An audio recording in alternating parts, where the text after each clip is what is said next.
Alright, so today from the Silicon Valley, Reid Hoffmann, CEO of LinkedIn. Nice to meet you. Hi. Well, LinkedIn, what's LinkedIn? Tell me about it, because I think I think you have users in Europe, but not like this in the US. Well, so actually we have, have we announced 15 million users yet?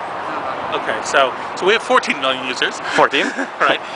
So half of them are in the US, half are outside the US, and actually substantially over 3 million in Europe itself.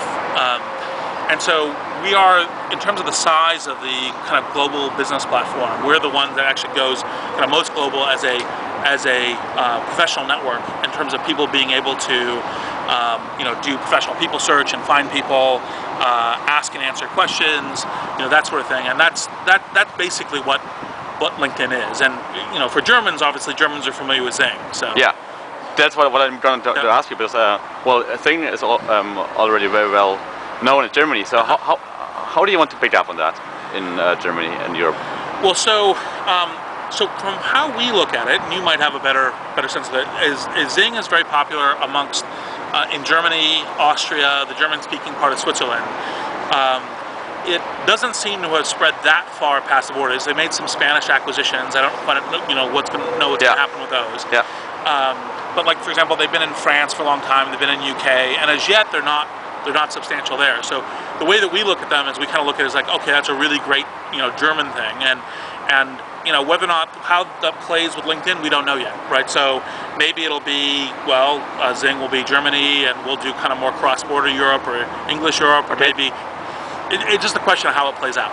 So you're pretty confident that you will take some good market share in Europe? Well, we're already getting to 1 million people in the UK. 1 million? Yeah. Okay. Right, and so at least some of the major markets in Europe we're already active in. Okay. What advice would you give young founders of a young company? What's the most important thing to take care about? Well, it depends a little bit on what your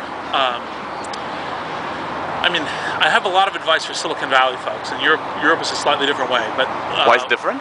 Well, what do you think? There's a different financing environment. There's a different, like here, there's a really intense, like a whole bunch of, like, it's not an accident that Google, Yahoo, and eBay are all founded within 25 miles of each other. Yeah. But part of what, generally speaking, the advice I give is, while entrepreneurs tend to think it's product strategy is the most central piece of strategy, financing strategy is most central, because you need finance in order to deliver your product to the audience. And so figuring out how to kind of how to iterate the phases of your product strategy in order to get financing, in order to get to your market, is like the key thing to focus on.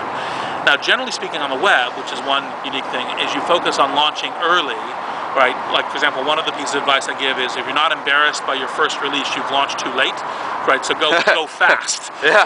Right. That's what we did. Yes, exactly. So that sort of thing would be the kind of advice. But again, I'm an expert on the Valley, and I know that Europe tends to be a little harder for entrepreneurship.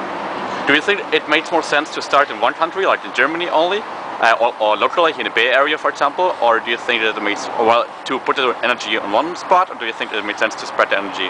Well, so I think almost always, even though the internet's global, I tend to think that things start much more locally, partially because the team is in one place, right? I mean, there are some virtual teams, but usually to get something successful, you have a team in one place that's doing something, and they're most familiar with what's around them.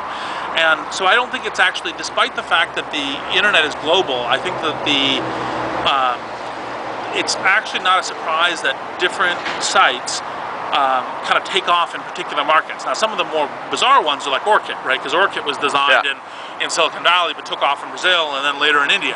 Yeah. And that I think will happen, but generally speaking, I tend to think it starts a little bit more locally and then goes. Now, on LinkedIn, actually, from the 6th week after we launched, we've been 50% US, 50% international, right? Okay. So it's, it's a little of a... Without having any international offices at the time? No, we still don't have any. You don't have any international offices? No. Do everything from here?